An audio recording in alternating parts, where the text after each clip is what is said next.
Hello, friends. This is Dave Hurwitz, executive editor at ClassicsToday.com. Happy Passover, or Pesach, or whatever you want to call it. Today is the day, and so I'm here in the overflow room, helping out, getting ready for the Seder. And when I'm not doing that, I'm doing this, because, nothing stops the show from going on. We have to continue. But actually, I need to be home because I'm the family chorosis guy. I make chorosis. And if you don't know what chorosis is, you don't know what you're missing. Boy, is it good stuff. Chorosis supposedly symbolizes the mortar that the enslaved Jews used to stack the bricks to build the cities of Pithom and Ramses and the pyramids. Now, if you've ever seen a pyramid, those blocks weigh about 5,000 tons each. So I'm not sure how much mortar they really needed to get them to hang together. I think you could just stack them up and be happy. But I wasn't there. And, I'm not going to let symbolism get in the way of having chorosis, because you've got to have chorosis, at least the way we make it, which is fantastic. There are lots of ways to do it. But of course, our way is the best way. The way you make chorosis is you get a bunch of apples, and you peel them and you grind them up in a Cuisinart. Just chop them, not applesauce. You don't want applesauce. You want chunks, little chunks. You grind them up. Then you take a bunch of walnuts and you chop those up and you mix them in with the apples. Then comes the fun part. You need Manischewitz Concord Grape Passover wine. Now, for decades, this was the kind of wine that we had at Passover, however disgusting it was, and it is. It's Manischewitz Concord Grape with extra sugar syrup. That's what you need to have. My mother has had the same bottle of Manischewitz wine to make chorosis, I think, for the past 5 Passovers. It never goes bad. You just keep it in the refrigerator from one year to the next. God knows no one will drink this stuff anymore. We've all grown up and learned something about wines since the 1960s, when the Manischewitz stuff was the only thing that was available at Passover. And you take the wine and you dump that over the apples and the walnuts, and then you start adding honey till it's an appropriate level of sweetness. And then you add cinnamon until the whole thing looks like a kind of brownish, reddish, brick-like mortar, like glue, that kind of stuff. It is delicious. It's absolutely delicious. Now, in the Seder, in the actual Passover meal, you're only supposed to take a little bit of it and you put it on a little piece of matzah, sometimes with a bit of what they call maror, which is the bitter herb or horseradish. You stick that underneath, and it's supposed to make the horseradish sweeter, but we don't do it that way. In my family, it's a side dish. We make a giant vat of the stuff and we eat it for the next week. It's just delicious. It is so good. It's just fantastic. And, there's no real recipe for it. You just have apples and walnuts and cinnamon and wine and honey, and you mix them and balance them until they taste right to you. You just don't overdo it with the wine and the honey at first, because the apples will leak juice, and you want to mix them up until it's sort of a nice brownish color, and then you can add more to your taste. Same thing with the cinnamon. But boy, is that stuff great. It's absolutely one of the things you come home to Passover for. So, now that we've talked about that, why am I here in the overflow room? What's the musical thing we're talking about? Well, how about a cheap box of Igor Markevitch? This is one of those intense media, which is made by Membrane Music, which is public domain material that they take from LPs. I talked about the Paul Paré box. The transfers are generally well done. They come from LPs. They're not going to sound as good as fabulously remastered original material. They just won't. But they sound okay. I mean, it's decent. Some of the stuff is mono anyway. I mean, it's really okay. The important thing is that you get 10 discs of vintage Markevitch from EMI and Deutsche Grammophon and Philips and those labels, cheap. I mean, really, really cheap, like $20 or less, who knows? And it's 10 CDs worth. Now, Universal, Australian Eloquence specifically, is going to be doing Markevitch boxes, I'm told, probably this year. This year is 2021. So if you're listening in the year 2275, this was ancient history. But the bottom line is serious heavy-duty collectors will probably want to wait for those boxes to come out because they're going to be nicely packaged and remastered, hopefully remastered, maybe. I don't know. Not all that stuff has been. But the bottom line is they'll be the original recordings from the original masters or the original tapes or whatever it is, not transfers from LPs. Because even though this stuff may be in the public domain, the fact of the matter is that if you use remastered editions or if you try and take something straight off a CD, the major labels will come after you like hawks going after a rabbit. And whether they're right or wrong legally is irrelevant because you will go bankrupt trying to defend yourself in court. That's why I can't play stuff for you, which really irritates the crap out of me because of copyright issues. It's not about who's right legally, even if it's clear, and it's often not because it's a very gray area of the law. It's not about who's right. It's about who's got the resources to sue the living daylights out of you. So, I mean, it's an issue. That's really an issue. But in the meantime, they seem to be happy taking the risk, Membran Media, whatever these people are called. And we have here 10 CDs of Igor Markevitch, Milestones of a Conductor Legend. Obviously, the people who did this were not native English speakers, and it doesn't matter. The bottom line is that in these 10 CDs, you have the French and Russian reference recordings, which means, of course, we don't have all the French and Russian reference recordings, but a lot of them are. So let's see what's inside, and we'll take it from there, shall we? Hang on. Let's see. Okay, out of the box. Disc number 1, what do we get? Ruslan and Ludmila, not the zippiest performance of that. And then the overture to A Life for the Tsar, and pictures at an exhibition with the Berlin Philharmonic. This is the old mono one from '53, and A Night on the Bear Mountain, or A Night on Bald Mountain, as I used to know it, in the steppes of Central Asia, and Prince Igor's chorus and dance of the Polovtsian maidens and the Polovtsian dances, mostly with the L'Amoureux Orchestra or the Orchestre National de la Radiodiffusion Française, all of which are sort of classic versions. Some of them are in mono, some of them sound a little dim, but Markevitch was such a hot conductor in this repertoire.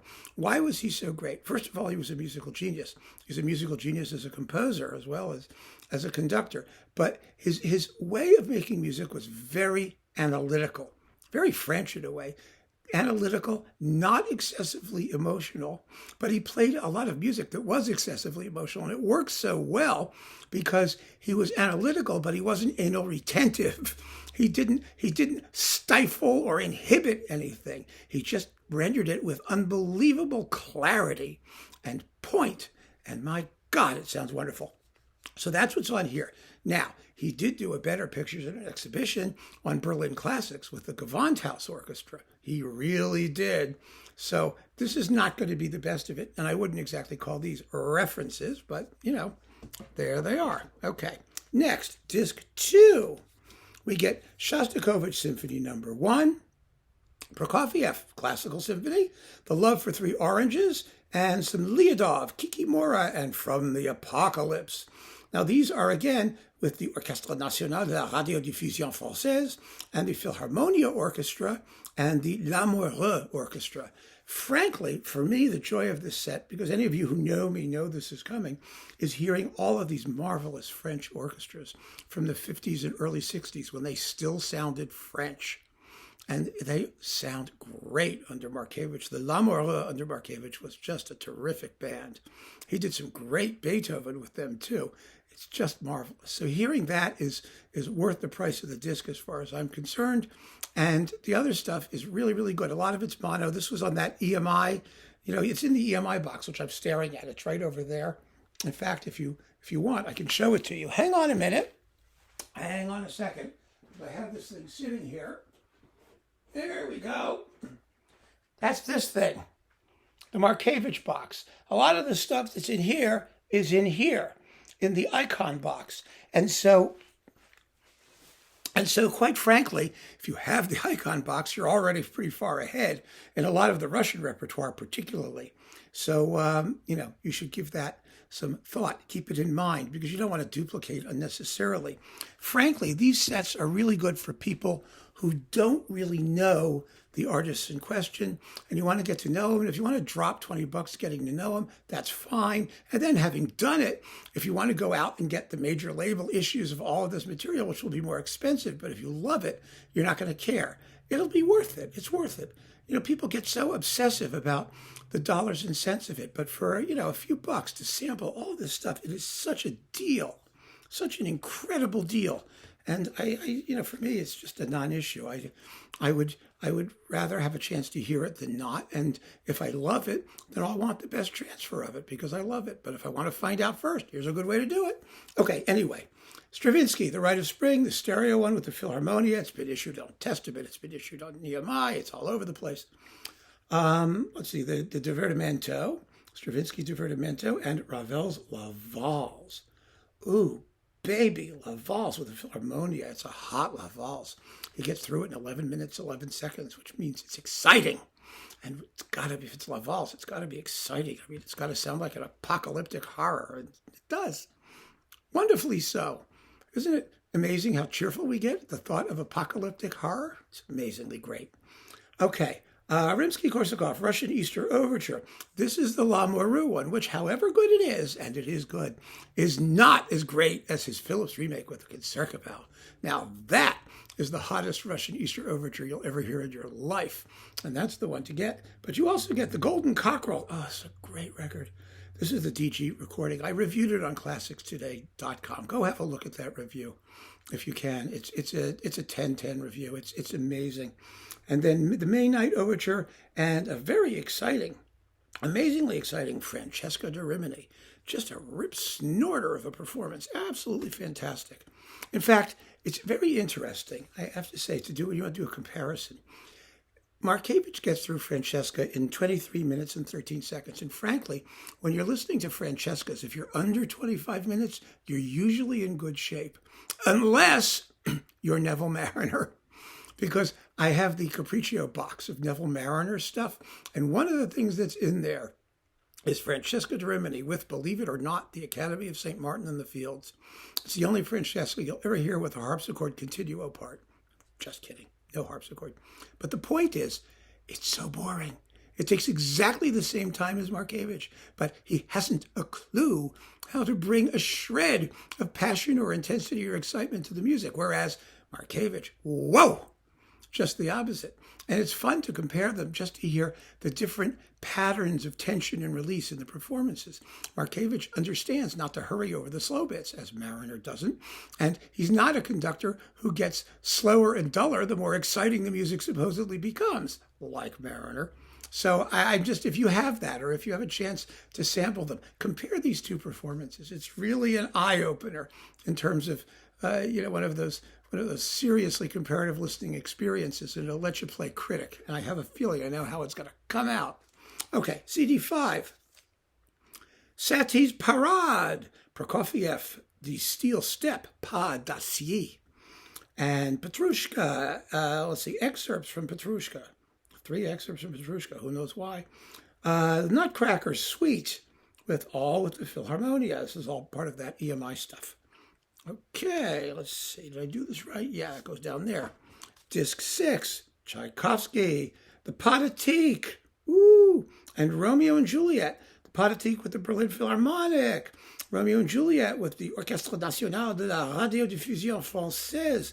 These are monos. There are the stereo ones in the EMI box. And of course, his great Pathétique is the one with the London Symphony on Philips, which obviously couldn't be in here. Probably they would, come after them with nuclear weapons if they attempted to reissue that. And it probably isn't public domain either. But anyway, they're good performances, not reference versions. Not, in spite of what they say here, it's not, but very good. I mean, again, Markevitch is always good. He's one of those conductors who's like Icarus. He never made a bad record. He made some weird records, but never a bad one.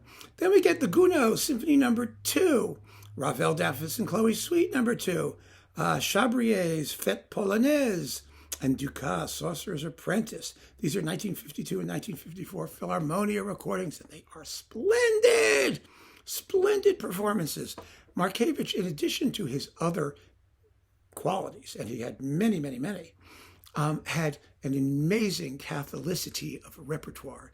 He did all kinds of interesting and unusual music. Unfortunately, this box, which features French and Russian reference recordings, is not going to include most of it.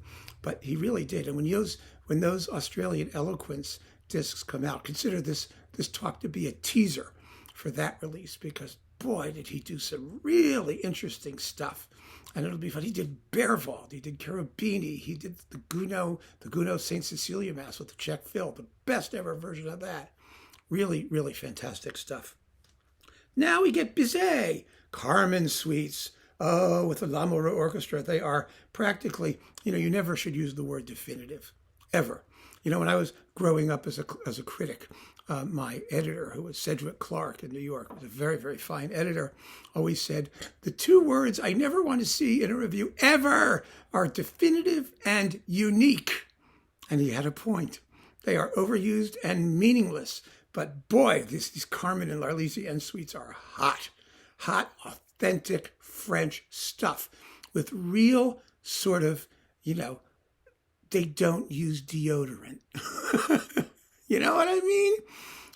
One of the things they always said about here in America, about our beloved European friends, they didn't use deodorant. And in the 50s and 60s and 70s even, you went to France, trust me, they didn't use deodorant. It was something. It was an experience as a rather sterilized and sanitized American covered with aluminum chlorohydrate products. And these performances do not use deodorant. And they're great for just that reason. They have a little bit of rank odor of humanity, because Carmen is a working class story and a story of poor people on the lower echelons of the socioeconomic ladder. And these performances reflect that.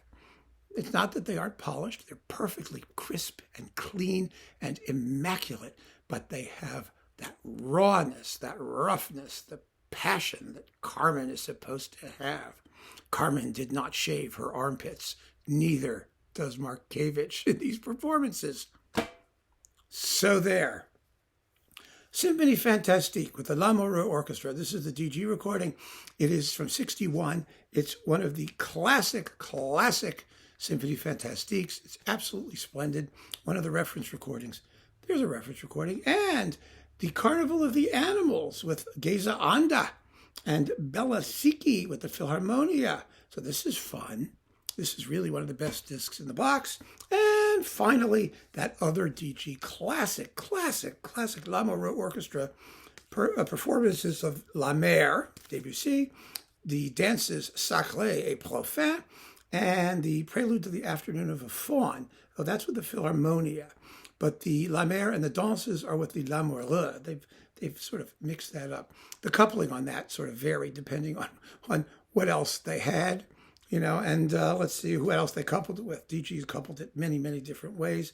At one point it had Bacchus and Ariadne, suite number 2, which isn't in the set because it's only the usual stuff. But one unusual culmination, the last thing, is Markevitch conducting his own L'Envol d'Icar, the Flight of Icarus, which later became just plain Icar when he revised it and took out the quarter tones, and it's a whole thing.